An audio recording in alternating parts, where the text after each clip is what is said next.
Dia ingat mak dia datang. Sorry guys, tak ada makanan lagi. Sorry, Mami tengah cari makan. Hang on, hang on. Mami tengah cari makan.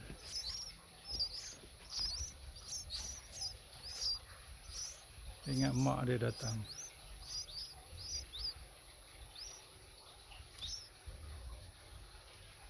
Okay, ini dekat laman rumah saya. So, ada 2 sarang. Dan every year since 2014 memang lepas saya tanam pokok, tempat ni redup, memang banyak burung datang bersarang sini.